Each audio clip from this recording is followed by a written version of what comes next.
The Art Newspaper Weekly podcast is brought to you in association with Bonhams, where the historic and modern are equally valued.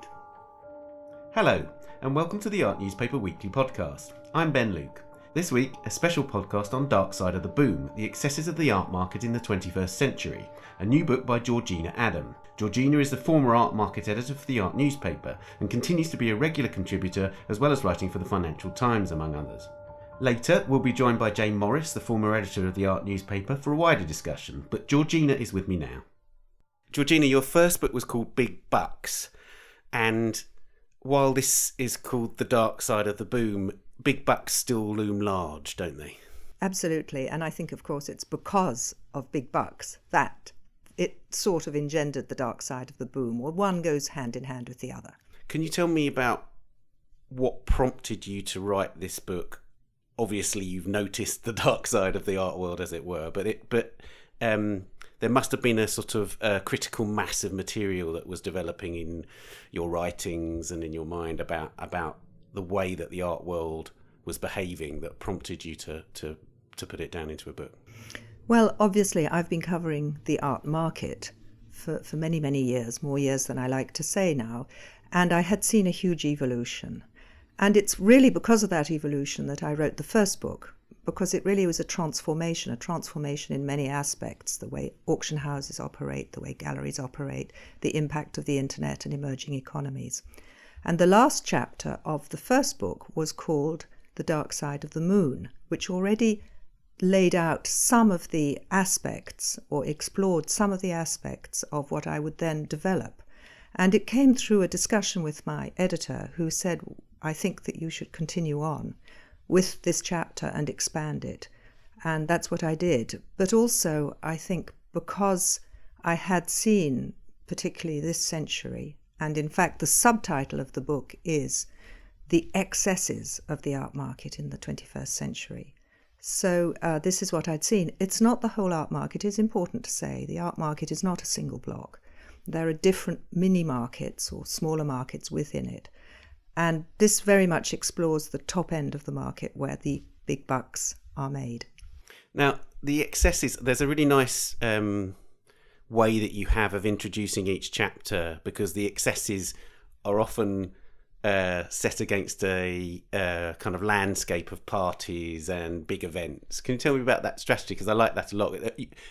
What you're depicting is a world which is about the 1%, and it's about these incredibly luxurious and glamorous events that they attend, but then it's what happens behind the scenes. Yes, I think that one of the objectives I had was, because in some ways some of it's going to be a little bit dry. Obviously there are some figures in there. I also wanted to personalise it so that somebody who reads it, whether they are in or outside the art market, will find something that interests them. So to give an idea of the events and this rather glamorous lifestyle, but also some of these extraordinary characters. So, for example, there's a visit with Simkovich, who's a speculator who lives in Los Angeles. There's a couple of visits to artist studios. So in a way, it's to give a human face to some of the things that I'm recounting. I think that was my idea. And to make it accessible both to people who are within the market, but if you're not in the market, it gives you an idea of what this market is like. Let's talk about Simkovich. You go to visit this guy, and he's been responsible for a kind of inflated market for certain artists. And he, like so many other people in the book, don't really seem to be talking much about art. They seem to be talking a lot about money. Unfortunately, that is rather the dark side of the boom, isn't it? I think one of the things that I regret is that art in this has become a luxury good, and it's become an investment product, and very often it's locked up in a free port somewhere or in storage. And personally, I think that's regrettable. I think that this is one of the excesses that I deplore, I suppose. To drill down into some of the other excesses, one of the big areas and really one of the most fascinating parts of the book is concerned with fakes and forgeries. One of the most notable things about that is that we're not just talking about 20th century art or contemporary art. We are talking right the way through the centuries, and we're talking about a massive network of different types of fake and forger. It's really interesting, and I learned a lot when I was writing that chapter. And of course, it always has been thus. I mean, art has always been something that's high value, And as a result, greedy fakers have got to work through the centuries. And I mean, it goes right back to Leonardo da Vinci, or even before. Indeed, a lot of Roman sculptures were sort of sold as being Greek when they weren't. So, but I think what is interesting in this is also the fact that the focus is always on the very expensive fakes, the Beltrachis, the Knoedler Gallery fakes. But actually there's what I discovered, and I didn't really know, is that there's a whole undercurrent of much cheaper fakes that are hawked by very, very dodgy people over the internet, and people buy them, and it may be at the level of $10,000, for example. And these really don't come so much to the public attention. So there's faking going on at absolutely every level. So, for example, Salvador Dali or Chagall are hugely faked, and quite often it's not actually paintings. In fact, generally, it's prints. And these things, the place is awash with them. And actually, although individually these prints may only sell for, say, $10,000, which is obviously outrageous if considering it's a fake and they have no value. But the people who are flogging them around the country.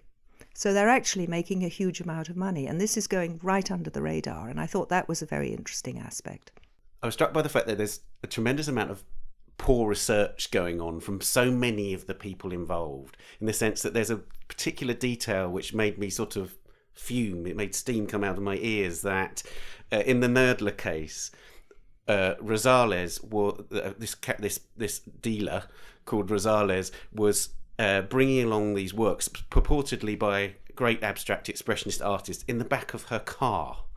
And yet Knoedler Gallery, one of the most prestigious, more than a century-old galleries in New York, was somehow supposedly not having its alarm bells ringing. This sort of detail to me strikes me as some of the most concerning aspects of the book. I think that's fascinating, and I think one of the things I say is that the buyers relied on Knoedler's reputation, and it was Knoedler that, of course, was dealing with Rosales. And there's another example I give, which is the question of the French antique furniture, which was, in one case, forbidden export as a national treasure, almost bought by Versailles, and they didn't. And the fact of the matter is that if it had been brought by somebody in a battered old van, they probably would have looked at it more carefully. But because it had been presented by the man who's called Monsieur Meuble, the expert in French royal furniture, it was gone by. So there's a lot of sort of trust going on in a way, and people's alarm bells aren't ringing enough. And I think that's a very interesting aspect of this faking, is that it depends who is selling it and if they inspire confidence. And that in itself has enormous implications in terms of scholarship, because another grim detail of the book is the fact that scholars are now increasingly reluctant to authenticate works because if we're talking about works worth tens of millions, the potential for litigation is so enormous, and the pitfalls of authenticating works are so multiple that actually we're finding that scholars are very reluctant to say, well, actually, no, that isn't a Francis Bacon drawing or whatever. This, I think, is one of the things that's very depressing, is the fact that experts now are going to be sued for giving an opinion, and they daren't because they can't afford the litigation. And funnily enough, you mentioned Bacon, and I do write about a group of Bacon drawings, and having asked the owner of these Bacon drawings for more details, I had a lawyer's letter immediately.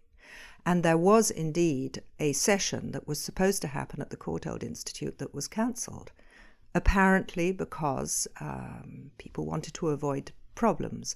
So there is a freezing effect on scholarship today, and it is due to these very huge prices, which means that it's worthwhile litigating to try to prove that your work is genuine, just in case you win.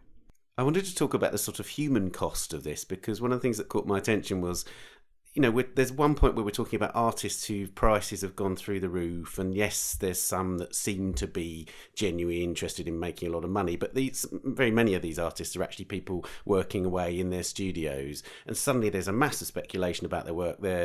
they're really hot for a little while and then their market's depressed and nobody wants to look at their work.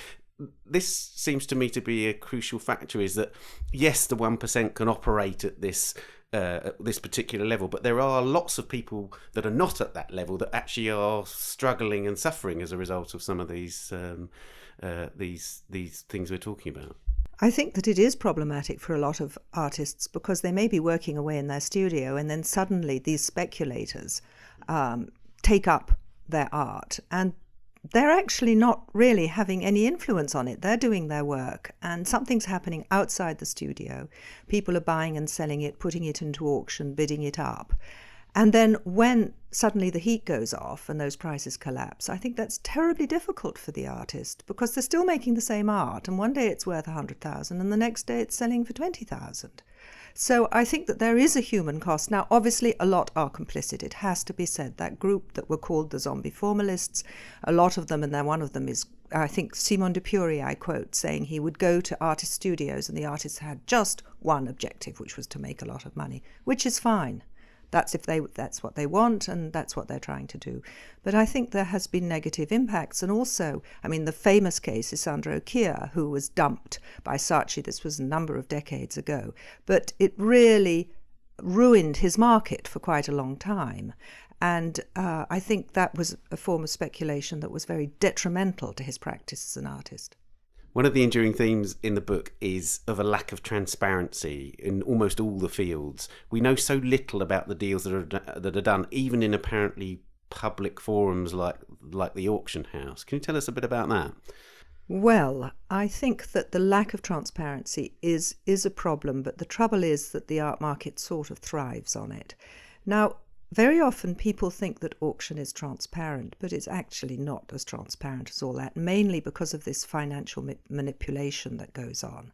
And even though today the big auction houses do publish the prices, including any sweeteners to the guarantor, nevertheless, I think behind the scenes there are contracts that are extremely complicated that are being drawn up, in which various sort of fees go one way or the other. And of course, nobody could say that dealers are models of transparency either. And this is to an extent the way people make their money. And I think it's going to be very difficult to tackle. I mean, the way to tackle it would be if the name of the vendor were public in the same way that, to an extent, real estate, you sort of know, but then often you end up in a tax haven as well. But I think the likelihood of that happening is zilch, in my opinion. There was a court case in America a little while ago in which there was a question that there might be a ruling that the vendor of something that turned out, I think, to be fake might have to be revealed. And in the end, the court decided not to do so, to the great relief of the auction houses. Now, at this point, I'd like to bring in Jane Morris, who's a former editor of the art newspaper, who now writes for The Economist, among others. Jane, you too have been following these developments in the art market and the art world in recent years. What did you make of the book?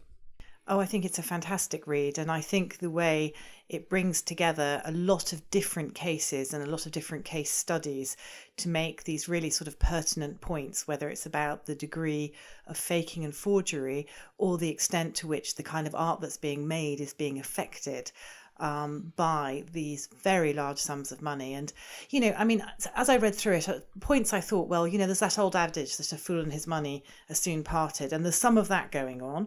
There are a lot of increasingly large number of very, very wealthy people in the world. And a lot of this is about people in the trade and others trying to take advantage of that. So I did read a lot of it thinking this is a lot of greedy people making money off a lot of other greedy people.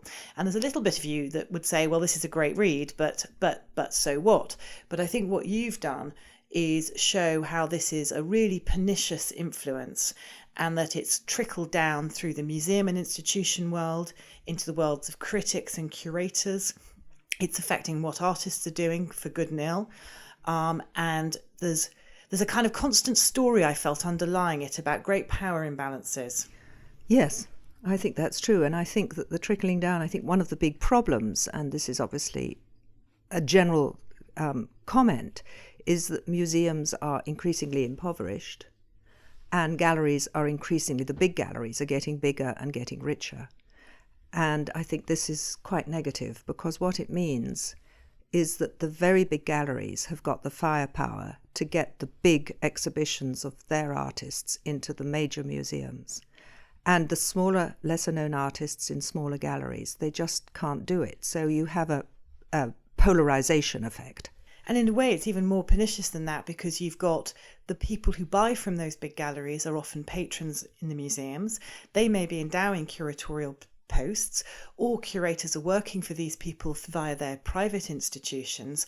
And I think it's beginning to become, I mean, there's always been an element of the things that you've been writing about. I just think we've never seen the system quite as skewed. And, you know, all sorts of things came to my mind. I mean, many, many years ago, I remember there being a huge debate in the Museums Association, which has a code of ethics for which most British museums follow, and certainly all the big art museums would follow. And it was all around an auction house holding a closed private event in a gallery in Liverpool, in one of the major, it was the Walker Art Gallery in Liverpool. And there was a huge amount of discussion about whether this was ethical or not. I mean, now this wouldn't even raise an eyelid. I mean, and that was a very private event. It wasn't being advertised to the public or anything like that. And I'm not saying there was anything particularly wrong with it, but it filled the pages of Museums Journal for about 5 issues with real concern about this relationship between the commercial sector and the museum world. It used to be that museums were not allowed to host things like Antiques Roadshow for the same reason. We were not, in the museum world, allowed to be involved in anything where the kind of financial value of an object was put to the forefront. And I think if you said that now, everyone would look at you as if you were sort of a bit weird. Well, I think you only have to look at the press release for any major contemporary show at a museum, and it will pretty much guaranteed say thanks to name the mega gallery at the bottom who has obviously helped fund it. We know, for instance, that the Turbine Hall shows at the Tate Modern often are supported by the artist involved's gallery, because the Tate only can give them a certain amount of funding. So the very fabric of the exhibition is being influenced by the dealer. Yeah, and then we've got a situation where, when I was talking about power imbalance, I mean, obviously this is financial imbalance as well. So you have curators who earn, I don't know, but a starting salary for a curator might be as little as 25,000 for somebody who might have a PhD. Young arts journalists are on the same kinds of levels. And the museums' budgets are being massively slashed, as we know. So museums are really feeling the pinch. And you've basically got people, young curators, young journalists, young critics, who are supposed to be independent.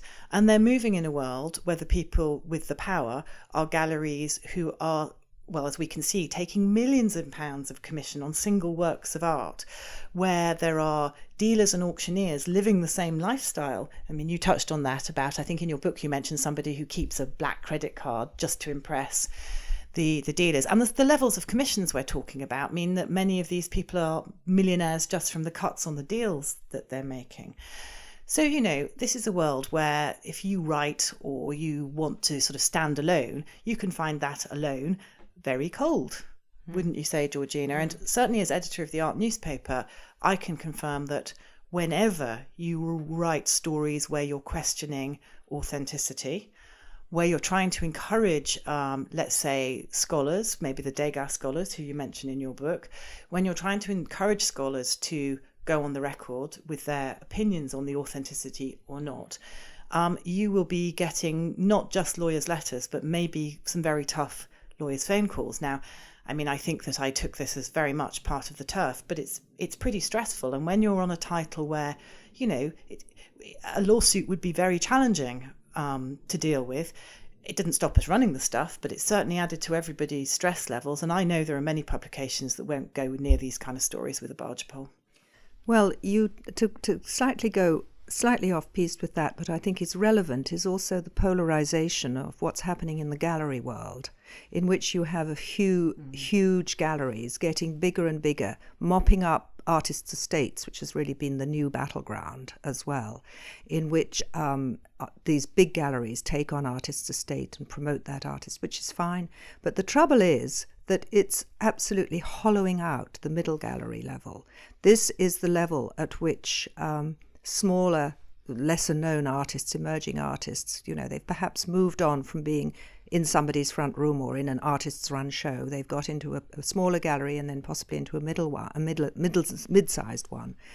And then what happens? They probably will want to move up the food chain into the big gallery. The big gallery can offer them huge spaces, museum exhibitions, biennales, and things like that they couldn't get otherwise.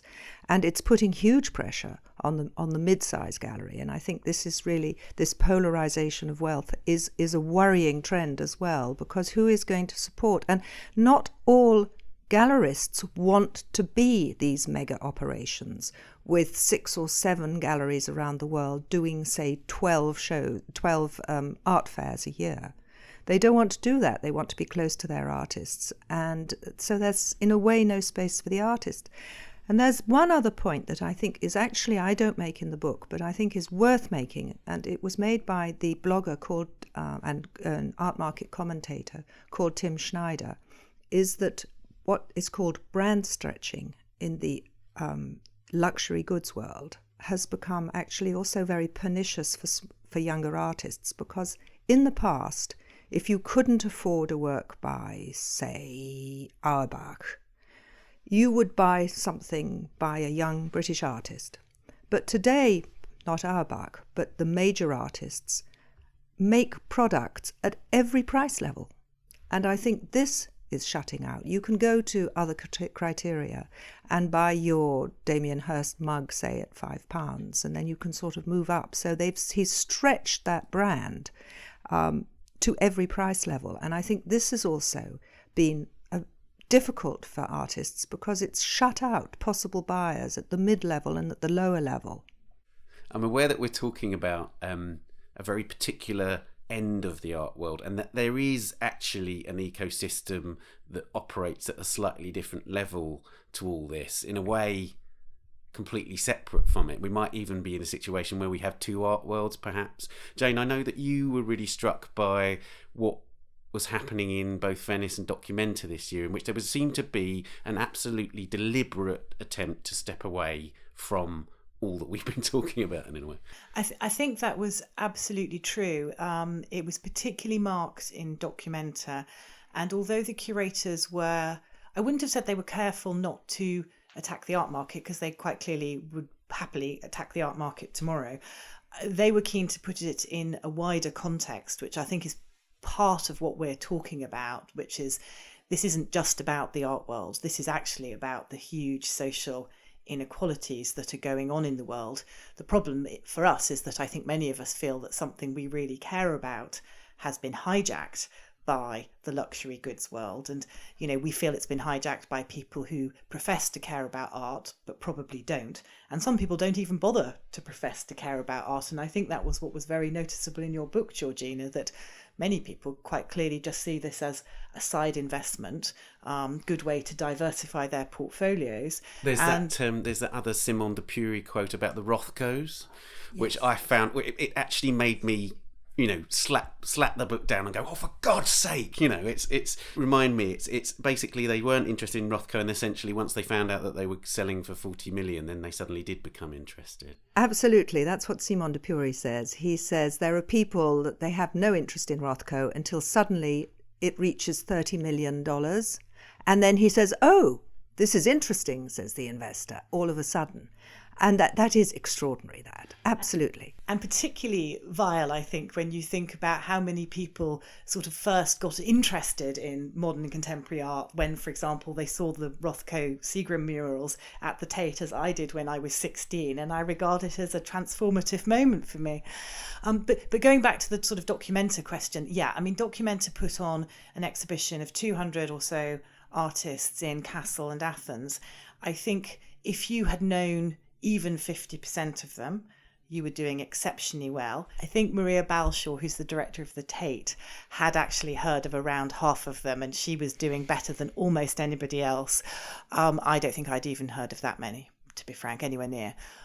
So there was a lot of unknown artists, a lot of artists from very different age groups and generations. And as I say, I don't think they were picked to be anti-art market. I think they were picked to actually critique the whole neoliberal agenda, which the Documenta curators absolutely see as sexist and colonialist and about disparities in wealth and power and influence.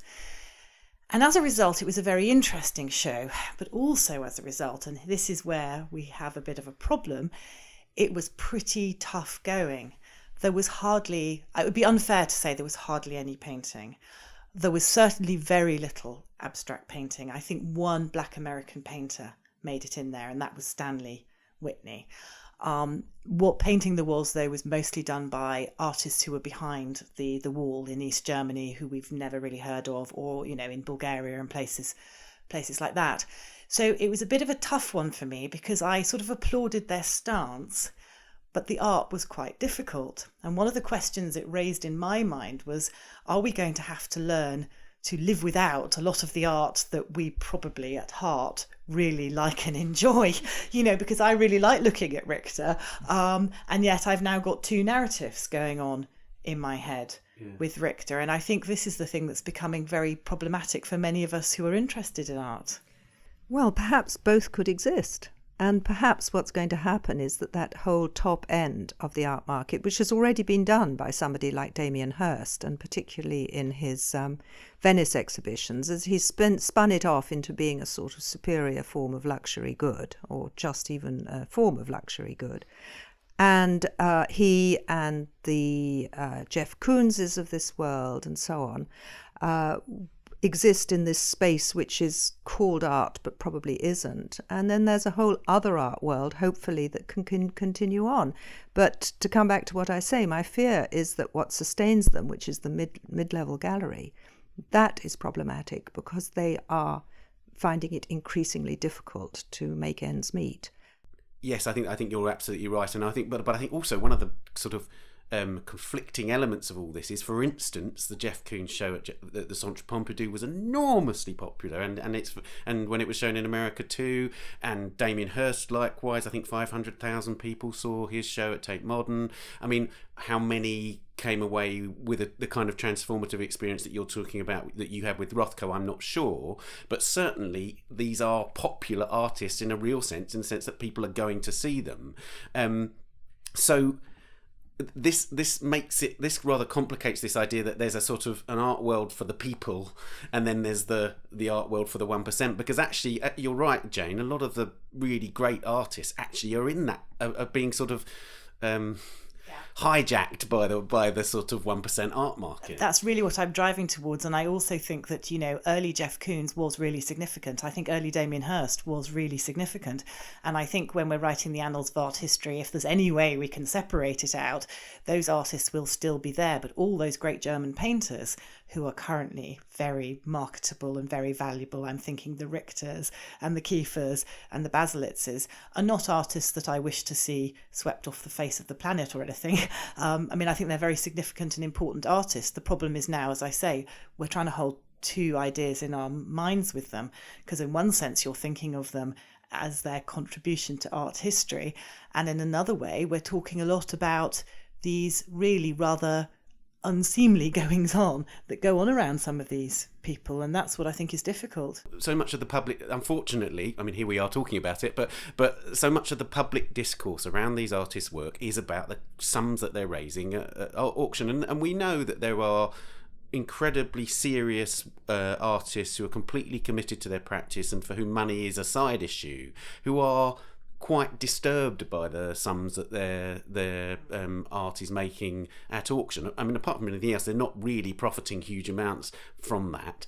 But at the same time, I know that it can be troubling if you're an artist and suddenly work that's being sold by your gallery for say 15,000-20,000 is suddenly takes a leap, and there it is selling it for £1 million at auction, because they're aware that suddenly people are not talking about the work anymore. They're talking about cash registers. And I think I remember you and I having a conversation once, Ben, about Tauber Auerbach, and you were talking about the problem that one set of the work is very desirable. And then you've got quite a lot of pressure to keep reproducing that set of work. And most artists don't want to keep churning out the same thing just to sort of make a good living, admittedly. But running studios is very expensive. I mean, I think there was a very interesting fact from William Powhida in your book that seemed to be suggesting, which actually by my own calculations does make sense, that as an artist you probably need to be bringing in $200,000 to $250,000 in sales a year to be able to sustain yourself, your studio and your gallery, and that's at a pretty modest level. But now, since we know that attending an art fair, which is how a lot of mid-level galleries are making any money at all, can cost them $100,000 a time, we can see that, what we're calling mid-level artists, when I was, young and at art school, we would have considered very, very successful artists, but that's just to make a living. And that's the ecosystem that we're probably really worried about, isn't it? Mm. Yes, I agree.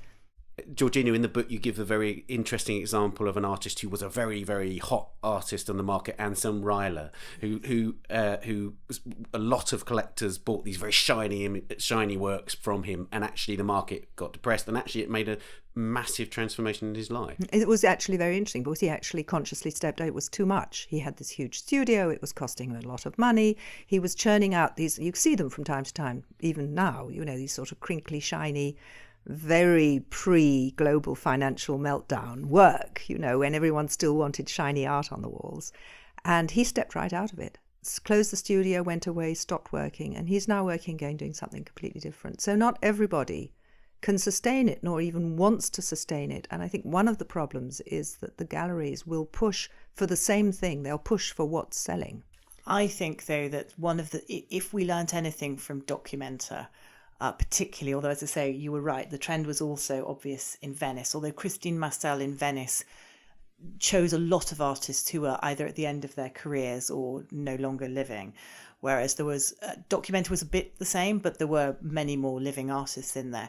I think what's going to be interesting is to see to what degree there is a conscious turning away from this deliberately by artists, because I think artists are much more concerned about this than they ever were, say, 20 or 30 years ago. And there's always been artists who've been concerned about the market. I mean, the history of art in the 60s and 70s is all about artists who wanted to reject the market and made performance and made things out of ephemeral pieces and, didn't want to engage in that world. But I think we will see that. I think the question really is whether these artists will be able to sustain a living. Will they get shown in the museums, given the things we've been talking about? Will there be an alternative ecosystem for them to live in, or are they going to be, starving in their studios, as it were, or, in their digital spaces or whatever it is, however it is they're managing to make the work? And I think that's probably the question that we're going to be coming back to over the next few months, I suspect, in these conversations. Indeed. I think you have to say that it's absolutely no coincidence that in the last 10 years performance has probably been the dominant critical curatorial medium, that artists are very much wanting to work in a very independent way using digital technologies. So this is part of a clear push to step away from the shiny art world, the Koons and the Hearst art world that we are seeing dominate the headlines, into a kind of very, very clear sort of complex critical and curatorial world where in a way the conversation is just a completely different one. Yeah. I would be interested as well to discuss perhaps between the three of us what is the future of particularly these works that have been churned out, the shiny rails or the works that have been for sale in Venice in the Damien Hirst, because I feel quite pessimistic about these being long-term good investments, because I think there will come a point where an awful lot of this will come back on the market. Already in the book, I quote Simone de Pury as saying there are waiting lists for certain artists. I'm quite sure if you have a late Damien Hirst spot painting and you trot along to an auction house and say, could you put this into a sale? I should think they probably scratch the back of their head, suck their teeth and say, well, we've got a few waiting to go into our coming auctions. Well, you talk about overproduction in the book, don't you? So this is a massive factor, and I think it's a massive factor for people like Hirst that, you have to put yourself in Hirst's position to a certain degree. Within 5 years of his first major museum show, he's able to produce anything he wants to produce at any time, and it doesn't appear that he has an editor saying to him. There's a great point made by Vanessa Carlos in your book, which is there doesn't seem to be enough people around some of these artists saying, maybe you shouldn't make that, maybe that's not the right direction, maybe that's not that interesting. And I think what you're getting with some of these artists, I mean, there are very many great, dealers who are really genuinely looking after their artists, and I think looking after their practice. But still, I'm concerned about a lack of editorship, if you like, around artists who have who do have something to say. Like you say, early Hirst, there is a lot of stuff, but there's a tendency to overproduce and the work to just diminish greatly in quality. Well, I suspect a lot of people are going to find out the hard way that the sort of old adage, truism, Pollyannaism, whatever you want to call it, that you should buy art because you like it and intend to keep it, are going to learn that lesson in quite a hard fashion. That would be my suspicion. I mean, it may be that the critical world will turn round for some of these artists. I actually quite liked some of Anselm Rell's pieces. I confess I didn't like him when he was fashionable and have come to like his work more now he isn't. And I think this stepping away from the art world might actually make his work of more interest to people, in fact. But I think, the question is going to be, does the critical world turn back in these people's favour? And if it doesn't, I think a lot of people will be sitting with these works, and that's absolutely fine if they enjoy looking at them and if they add to their collection and they get pleasure from them. But if they don't, well, as I say, I think some hard lessons are going to be learned. But I do think there are some people in the middle who suspect this to be true. Let's say know it to be true and are quite happy to take the money anyway. I think that history will sort a lot of things out. We know that. And if you think about, for example, Derain, everyone loves Derain Fauvist works, and pretty well everything else. The market, doesn't exactly reject, but the prices, it's really the Fauvist works that do very well. So I think this will probably happen with today's artists as well. People will say early Damien Hirst, great. Early Koons, great. And the rest will not be sustained, certainly from the point of view of the monetary value, in the same way.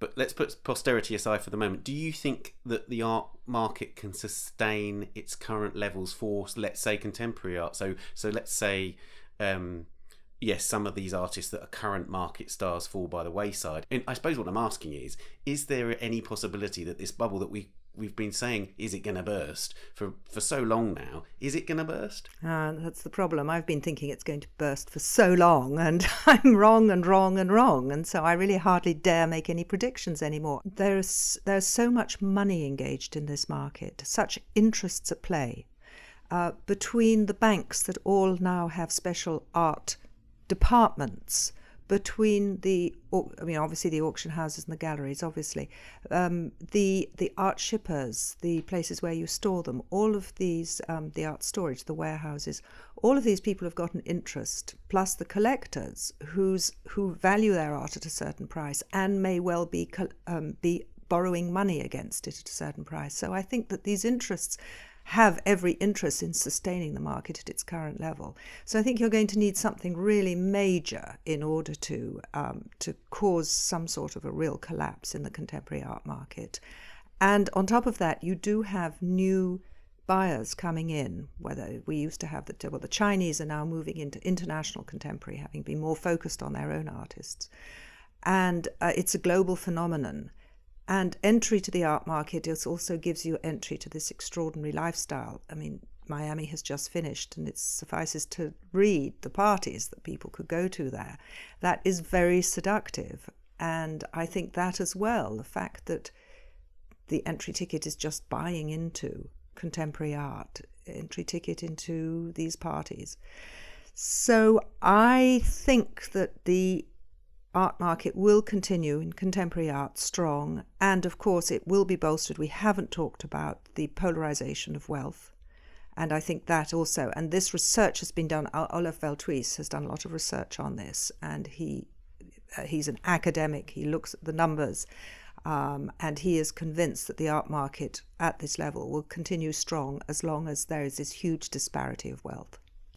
And also I think art would have to lose its cachet And there is certainly a whole different world, which is the world of all the people who go to visit museums and galleries. Most of them don't know any of this stuff. They go for free, or they pay £10 or $20 or whatever to go and see an exhibition, and there is no sign of falling interest from those people. And I think as long as the wide world gives art value, I'm talking now about more, emotional, intellectual value, at the top end it will still have the social cachet that it has.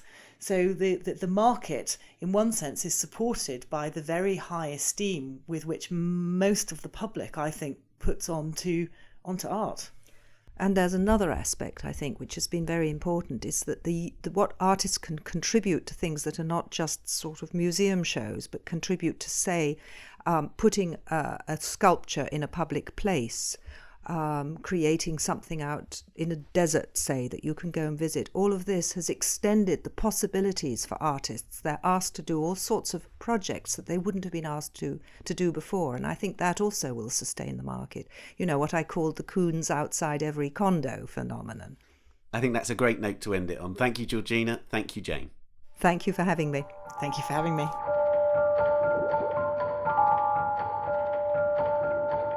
Dark Side of the Boom, The Excesses of the Art Market in the 21st Century is published by Lund Humphreys and is out now, priced $19.99 in the UK.